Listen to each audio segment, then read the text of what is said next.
bukan ucapan kosong ketika Bu Mega bilang Pak Mahfud ini pendekar hukum gitu lah ya. Bukan soal ekonomi, bukan soal sosok orang yang sudah mampan dalam perekonomian.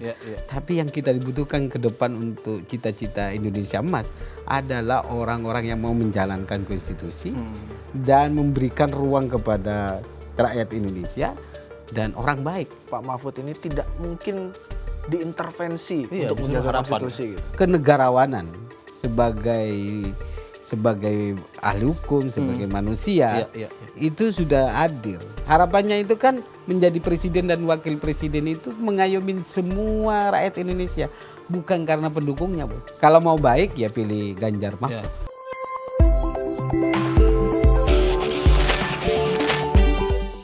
Open Table lagi. Selamat datang di Open Table, dan baru saja perkembangan hari ini Ganjar dan Pak Mahfud MD resmi jadi pasangan capres dan cawapres. Langsung kita cegat tim juru bicara nasional, tim pemenangan nasional Ganjar, sekarang masih namanya tim TPNGP ya, tim pemenangan Ganjar for Presiden. Cak Nanto, kita udah cegat nih langsung habis dari deklarasi. Gimana Cak? Panas-panas begini terus deklarasi apa gimana? Enak nih? Nggak panas, malah adem. Adem ya? Oh adem. Jadi sebelumnya sudah panas, ini adem. Iya. Jadi harapan selama ini menjadi kenyataan sebagai calon presiden yang baik gitu loh ya. Punya track record yang jelas. Ya.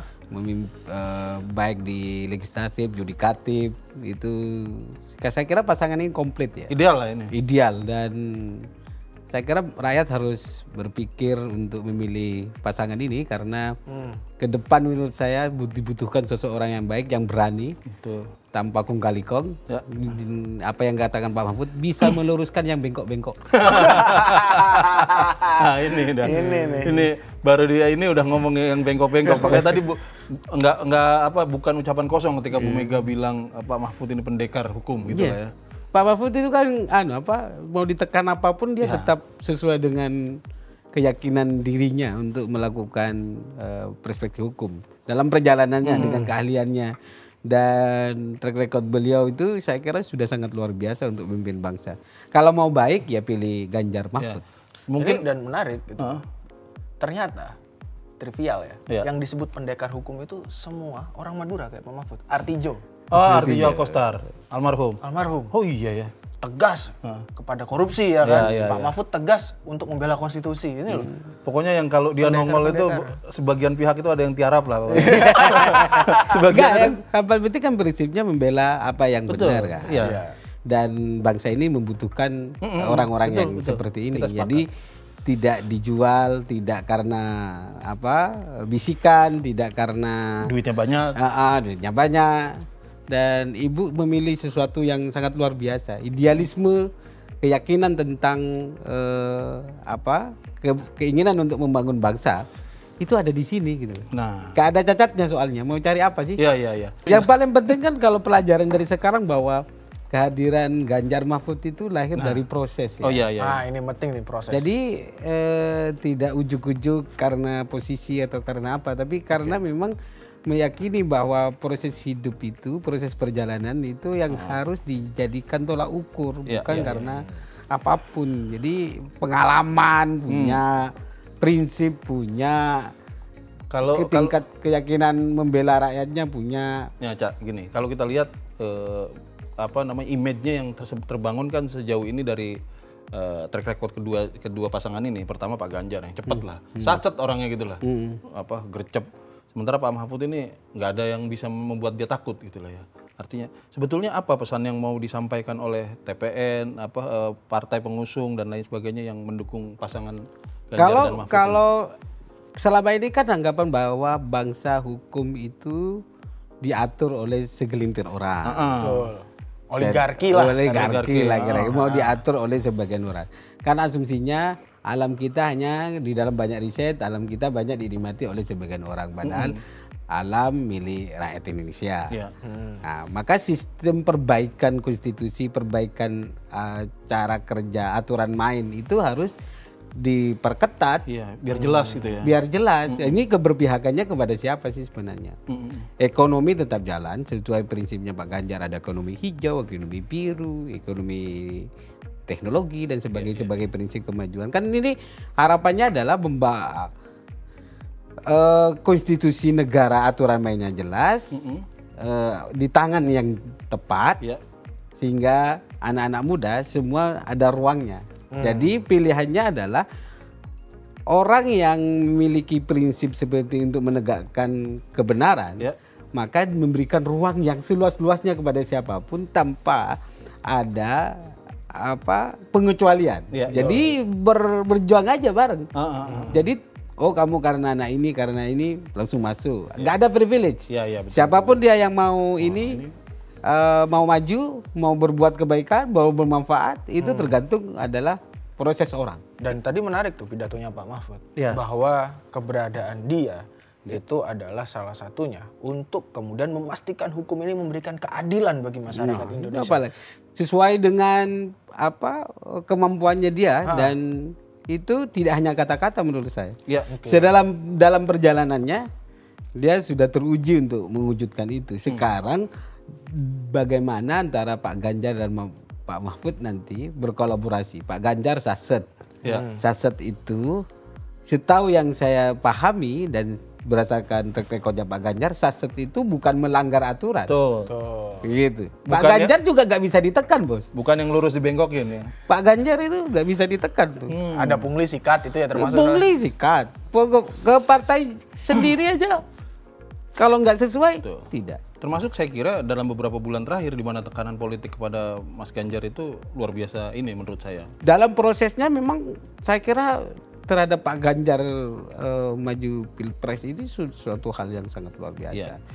Ujiannya terlalu banyak ya. Problemnya itu kan kalau misalnya selama ini kita menganggap ini ada saudara baru terus habis itu mau ke saudara baru yang tua mau dilupakan lah kira-kira. Tapi kok saya yakin ya bahwa tidak seperti itu Pak Jokowi, dan saya kira ini menjadi satu gambaran bahwa perjuangan yang sampai detik ini suatu hal yang tidak sia-sia dalam konteks itu. Dan partai PDI Perjuangan dan partai pendukung membaca ini ya, bahwa bukan soal ekonomi, bukan soal seseorang yang sudah mapan dalam perekonomian. Tapi yang kita dibutuhkan ke depan untuk cita-cita Indonesia emas adalah orang-orang yang mau menjalankan konstitusi dan memberikan ruang kepada rakyat Indonesia dan orang baik. Nah, tadi Bu Mega itu di pidato pembukaannya itu kan bilang bahwa reformasi ini harus kita jaga. Kita meruntuhkan orde baru itu untuk memberi harapan, kan kalau kata Bu Mega itu gitu. Memberikan demokrasi dan lain-lain. Dan ya kalau Bu Mega yang ngomong ini pelaku. Iyalah. Mungkin satu-satunya ketua umum partai hari ini yang pernah hampir mati di tangan Norwegia cuma Bu Mega. Betul. Bener nggak sih? Baik menikmati ya. Setidaknya itu pengakuan Gus Dur. Iya, pengakuan Gus Dur kan kayak begitu.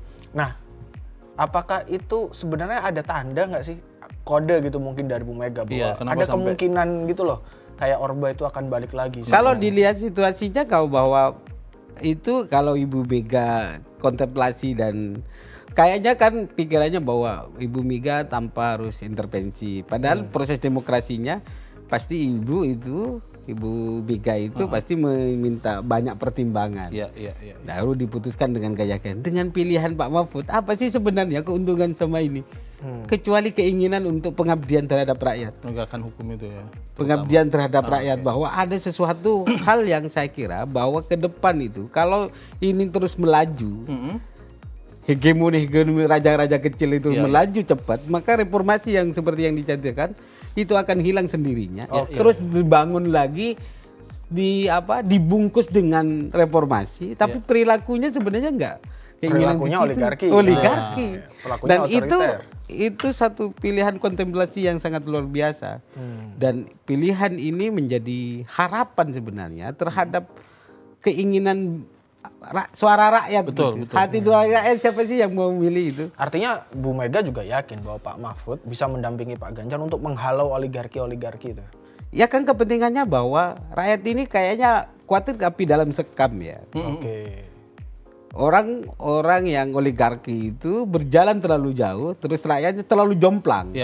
Kalau sudah terlalu jomplang, maka kemungkinan besar rakyat tidak akan bisa menjangkau. Tidak bisa. Maka harapannya adalah ini harus dikembalikan ke titiknya, minimal didekatkan, bahwa ada peluang yang sama dan memberikan harapan yang sama terhadap anak-anak bangsa yang perlu diayomi sebagai untuk meningkatkan SDM, alam seperti lingkungan. Kan selalu Bu Mega selalu berpikir tentang lingkungan, alam yang selama ini mungkin terhegemoni oleh segelintir orang. Terus ketika ada musibah negara yang harus menyelesaikan. Kan ini Bung Karno selalu menata bangsa ini sampai 100 tahun ke depan. Cita-cita besar ini harus ada yang melanjutkan, Mbak. Jadi selalu bilang begini, bagaimana kita harus melakukan tingkat keberlanjutan.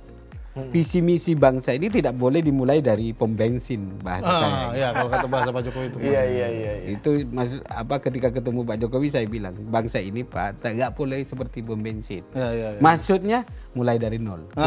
Dipakai tuh sama Pak Jokowi. Iya, kira-kira masuknya tidak boleh dari pom bensin. Ganti presiden nol lagi, ganti presiden nol. Dari SD sampai SMA. Jadi maksud saya bahwa setiap orang punya segmen kondisi tertentu, tapi tidak menghilangkan cita-cita dan roadmap yang sudah dibangun sejak lama.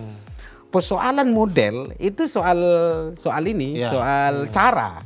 Tapi cita-cita, keinginan ke depan mau membangun bangsa, kita tidak boleh hilang gitu, karena ke depan kita harus berhadapan tidak hanya berhadapan dengan luar negeri. Nah, luar negeri kita harus berhadapan, SDM harus dihadapan, tapi sumber daya manusia yang ada di Indonesia tidak dipersiapkan, kemungkinan orang lain yang akan menikmati kita. Nah ini Cak, tadi dalam pidatonya Pak Mahfud juga bilang soal hukum kan, bahwa sebetulnya kalau masalah hukum ini selesai, setengah persoalan dari bangsa ini selesai. Ekonominya juga begitu, pendidikan juga begitu, makanya hukumnya yang dia tekankan. Ini artinya kalau dari TPN menangkap ini bagaimana? Apakah Pak Mahfud mengirim sinyal ini memang masih banyak persoalan hukum yang harus dibereskan? Kan memang banyak. Iya banyak berarti ya. Bukan literalnya ya, bukan soal konstitusi, tapi menjalankan hukum yang sudah diputuskan. Itu kan hukum itu kan menurut saya itu kan mau mengarahkan kepada penciptaan budaya, perilaku orang, mengatur perilaku orang. Kalau hukumnya ini tidak ditegakkan, maka tidak bisa mengatur orang, masyarakat kita. Gimana mau sendiri-sendiri seperti sebelum merdeka? Bangsa kita kan sudah merdeka sudah panjang, sudah 70 sekian tahun. Jadi sekarang itu bagaimana aturan main itu ditegakkan, gitu kan? Terus ketika aturan mau ditegakkan, ada upaya pemerintah misalnya Pak Ganjar untuk melakukan memotongkan proses birokrasi yang berlibat-libat, sehingga orang lagi di zaman yang secanggih ini tidak lagi harus nunggu ngantri panjang gitu-gitu loh. Karena dan itu menjadi hanya cara, tapi kan cita utamanya tetap bahwa ada cita-cita kebersamaan. Kita akan menyongsong Indonesia Emas 2045. Tapi kalau misalnya gimana mau nyongsong, nggak ada persiapannya. Iya betul. Penegakan hukumnya nggak ada, misalnya. Kita berkutat dengan perilaku penegakan hukum, terus sedangkan persiapan ekonomi ini kan semakin jomplang. Betul. Apalagi masih ada isu tentang penjajahan secara ideologi dan ekonomi di beberapa karena hegemoni ekonomi ke negara kita. Iya betul. Tapi kalau nggak ada dipersiapkan, iya. itu kan bahaya. Nah, kayak gini Cak, kalau TPN sendiri ngelihat profil dua orang ini nih, ini kalau bisa kita bilang ini sebetulnya cukup ideal lah ya, pasangannya cukup ideal dengan track recordnya. Nah terus TPN ini kan udah ada barang nih istilahnya ya, pasangan ini mau diapain nih kira-kira kalau dari strategi TPN ini?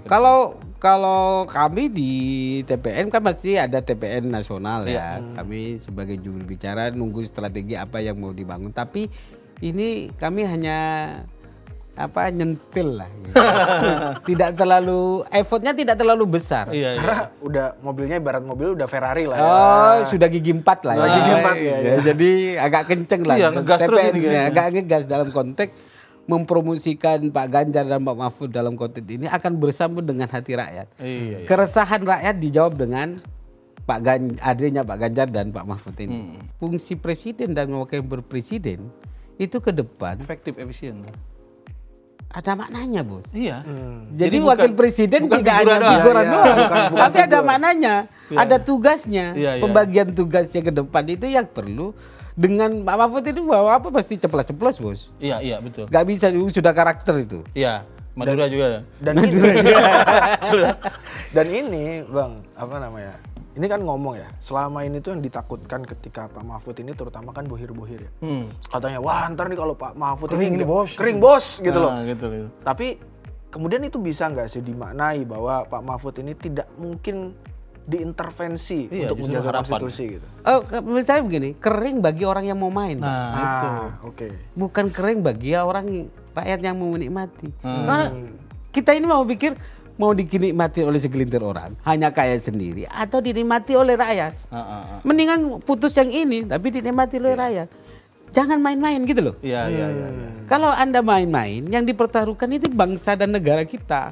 Dan Pak Mahfud menjadi garda terdepan untuk memberesin itu. Jadi kesejahteraan itu bisa netes gitu ya ke semua. Iya, mengalir dong. Kalau netes, kalau mengalir.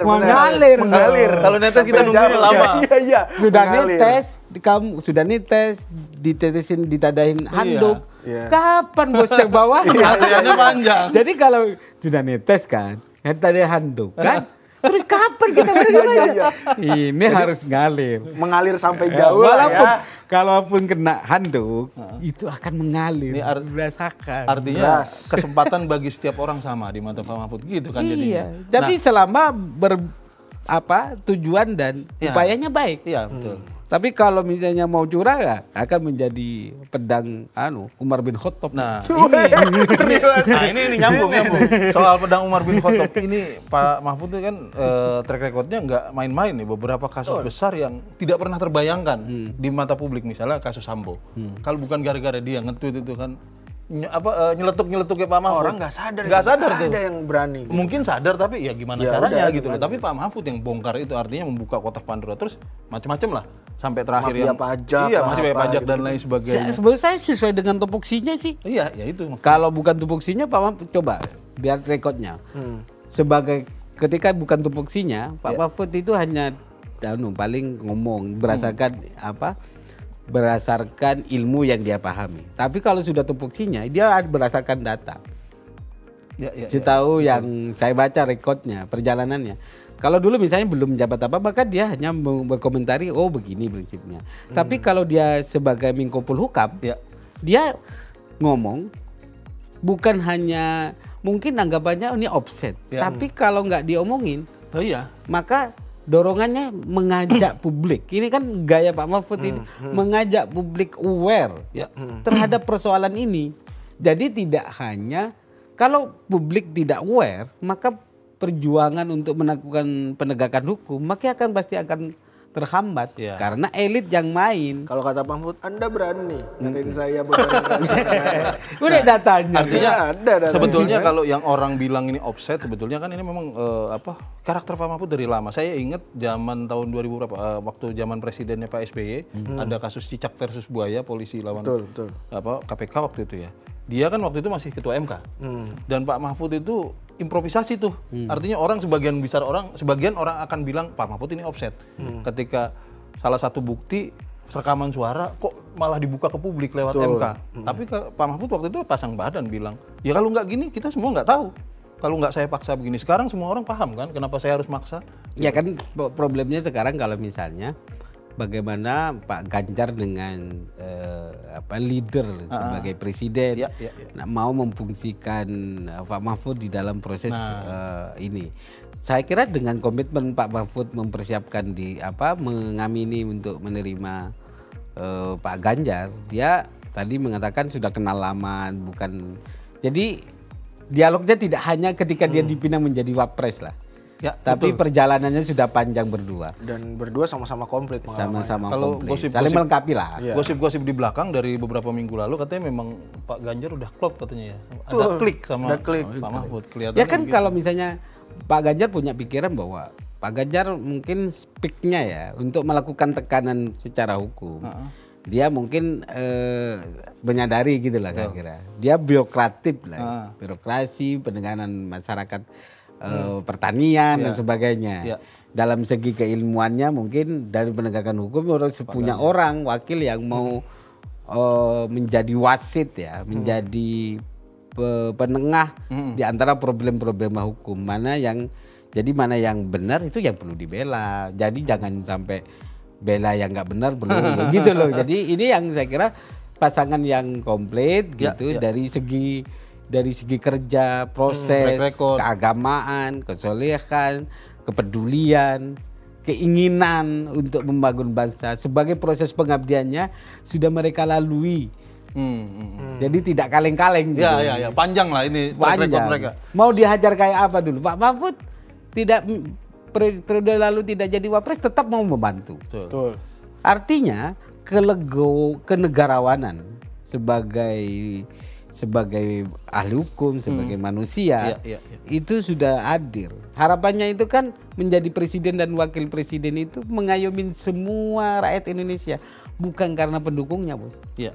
Itu tipe Pak Mahfud, mana ada orang yang dibawa Mahfud karena Madura, karena raja? Enggak juga, Bos. Dia ya kekeh aja. Siapa saja yang memiliki kemampuan dia bawa, bukan karena rasnya. Betul. Jadi ini kita ngomong catur lah, Bang. Catur politiknya nih. Nah, catur politik nih. Catur politiknya. Ini kan udah muncul kemudian yang udah fix ya adalah Mas Ganjar dengan Pak Mahfud sama Anies dan Muhaimin gitu. Nah, dari yang udah muncul dulu nih. Kalau menurut Cak Nanto kemudian ini Pak Mahfud sedikit punya profil yang sama nih dengan Cak Imin, artinya sesama orang NU. Akan ada perebutan kan di situ dalam tanda kutip lah ya, akan ada pertarungan di basis masa basis suara NU. Basis suara NU. Kalau menurut Cak Nanto sendiri sebenarnya gimana tuh ke depan? Ya, ke depan kan begini Mas aku, bahwa basis-basis Nahdien itu akan berada pada rasionalitas yang sangat tinggi. Oke. Di samping tentang ketokohan para kiai. Kalau keinginannya adalah melakukan pembersihan tidak hanya karena terah gitu, maka Pak Mahfud berada di dalam posisi di atas Caimin dalam konteks merebut suara NU. Kan. Apalagi misalnya saya tidak mau ikutin problemnya Pak Caimin karena sudah tahu sendiri kan sudah punya pasangan. Tapi bagi kami bahwa keyakinan terhadap warga Nahdien itu penting dan paling penting itu di dalam karena basisnya real kan. Tapi juga kami harus menggerakkan semua eksponen yang lain, ada Muhammadiyah, ada Persis, ada Al-Wasliyah dan sebagainya, dan agama-agama yang lain.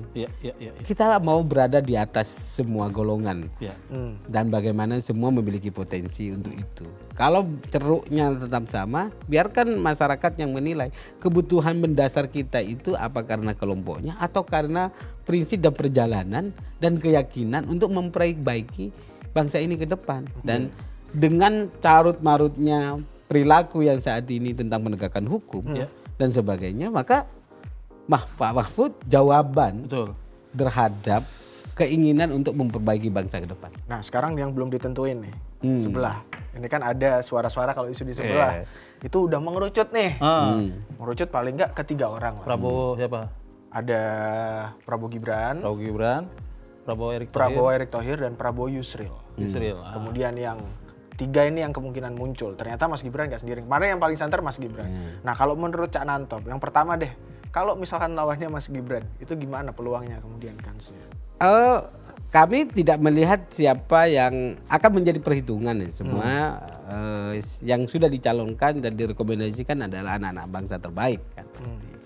Tapi kami selalu ingin memenangkan hati rakyat sebagai keinginan bahwa narasi proses seperti yang saya katakan, track record sebagai ini, dan cara kerja yang selama ini dibangun ada di sosok Pak Ganjar. Itu yang selalu kami ingin menyampaikan ke publik dan masyarakat bahwa demokrasi kita itu ya biasa. Tapi yang paling penting jangan sampai mengotori hal-hal yang lain. Tapi ya kita hadapi bahwa kita kan sudah punya punya produk lah. Bagaimana kita cara mengemasnya, cara kemasan kami dengan cara kemanusiaan, dengan cara kesantunan, seperti yang selalu disampaikan, tidak boleh pakai hoax, tidak boleh pakai kebencian, harus santun, dan itu satu prinsip yang selalu didengungkan oleh ketua partai termasuk Ibu Megawati, terus Pak Ganjar, Pak Mahfud di dalam membangun narasi karena tidak ada gunanya. Sesama anak bangsa bertarung. Udah ada presidennya tuh. Sudah ada presidennya. Dan gak ada gunanya. Yang kita itu dihadapkan oleh keinginan maju bersama. Tapi secara profiling gitu, kalau Pak Mahfud dihadapkan 3 orang tadi yang sesama wapres ya. Kemudian ini kan ngomongin soal pilihan wapres, secara profil aja. Kalau dibandingkan Mas Gibran, dibandingkan Erick Thohir gitu. Ya menurut aku kan Pak Mahfud dan Pak Ganjar itu paket lengkap gitu loh, Pak. Produknya itu udah mencolok gitu ya. Iya, pernah legislatif, Iya. pernah yudikatif. Terus apa lagi? Pak Mahfud pernah eksekutif, Sama, dua-duanya sama.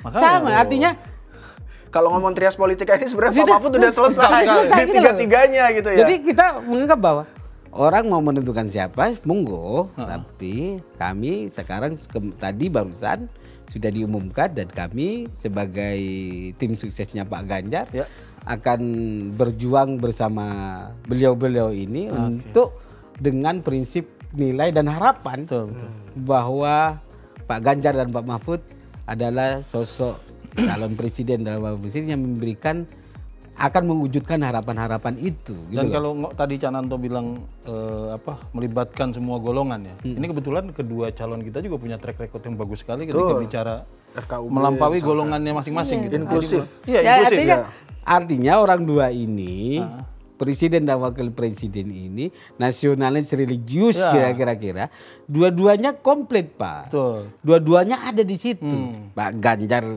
nasionalis religius, Pak Mahfud religius nasionalis. Jadi Menarik nih. Jadi udahlah ini kayaknya udah jodoh lama yang akhirnya ketemu ya. Satu paket komplit, pakai telur lah gitu. Jadi sebagai Cak, penutup dah ya. Ini TPN melihat ini gimana? Prospek kita memiliki presiden dan wakil presiden yang kayaknya dua-duanya ini bakal ngegas bareng. Ini yang paling teman-teman publik tahu bahwa ini kayaknya menjadi klik dengan hati masyarakat Indonesia. Keresahannya ada di Jawa. Keresahan Anda sudah ada jawabannya.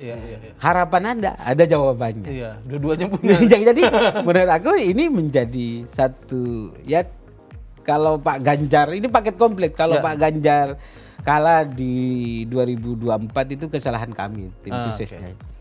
Oh iya, ya gitu ya. Iya, karena harus menang. Iya, karena paket kemasan yang sangat ideal ya. Harapan semua orang. Kalau dipikir-pikir emang benar ya. Misalkan benar jawaban keresahan masyarakat.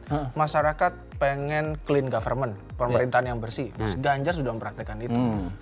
Ada e-governance segala. Reformasi birokrasinya sukses lah di Jawa Tengah. Betul. Masyarakat pengen hukum yang adil, Pak Mahfud udah jagoannya penegak hukum. Sama-sama merakyatnya, Pak. Iya. Apa bedanya? Artinya yang menjadi pemimpin, dia pernah merasakan rasa petirnya kehidupan. Tuh, dua-duanya nih. Dua-duanya. Pak. Artinya dia tidak bukan mau menyalahkan orang tidak lahir tidak pernah mau milih ya. Bukan pilihan aku mau lahir. Kalau milih pasti. Tapi ini soal bagaimana kita bangkit dan melakukan perubahan terhadap diri kita untuk kemanfaatan yang lebih besar. Dan mereka sudah lalui. Mereka sukses. Pak Ganjar, reformasi dia juga menjadi bagian dari perlawanan itu. Pak Mahfud, artinya bagi kami di tim ini adalah, apalagi sekarang ya, kemarin kan masih menimang-nimang nih siapa nih ya. Tapi sosok Pak Ganjar sudah menjadi jawaban. Ditambah Pak Mahfud menjadi komplit. Sempurna lah. Jadi sempurna. Jadi bisa dibilang mulai sekarang dan ke depan ini kita udah nggak ngelihat rem lagi, udah ngegas terus. Kalau gua mau pakai pendekatan santri nih gitu kan. Gus Dur itu orang baik. Siapapun yang pernah dipilih Gus Dur pasti orang baik. Dan Pak Mahfud sangat dekat, kurang dekat apa lagi gitu. Dulu Pak Mahfud mau diangkat jadi Menteri Pertahanan. Pertahanan. Kata Pak Mahfud, Gus, saya nggak punya latar belakang. Loh, emang saya jadi presiden punya latar belakang? Ya, pokoknya sesuatu yang saya kira menjadi apalagi Pak Mahfud ya, berkecimpung dengan banyak bidang.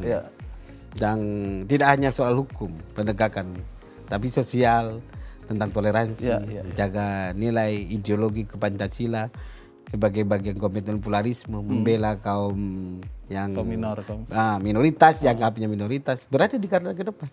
Artinya ruangnya terhadap ini bukan soal identitas keyakinan, tapi yang dibangun adalah identitas kemanusiaan, identitas rakyatnya. Jadi Anda mau siapapun kalau sudah di Indonesia, menjadi rakyat Indonesia itu memiliki hak yang sama di dalam konteks kehidupan dan negara hadir untuk itu. Saya kira Pak Ganjar ini menghadirkan negara yang sudah dibangun dalam konstitusi negara. Iya. Yang memurnikan itulah ya. Iya. Jadi pembukaan undang-undang mau dibumikan ini. Oke. Jadi yang kedua ini cita-cita menjalankan dengan prinsip roadmap yang sudah dibangun Bung Karno.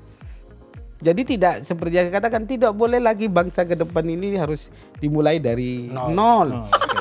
Maka Pak Ganjar adalah estafet pelanjutan Jokowi yang paling cepat, Pak. Ya. Maka harus gerak cepat. Ditambah ada Pak Mahfud. Yang bagian yang mau menghambat. Jeder. Kalau ada batu kerikil, Pak Hajar. Mahfud yang bagian hajar. Jadi jalannya mulus. Jadi mulai hari ini ngegas terus Kang. Jalan tol. Jalan tol. Terima kasih Kang. Terima kasih. Mudah-mudahan kita ketemu lagi di episode lain. Ya, terima kasih.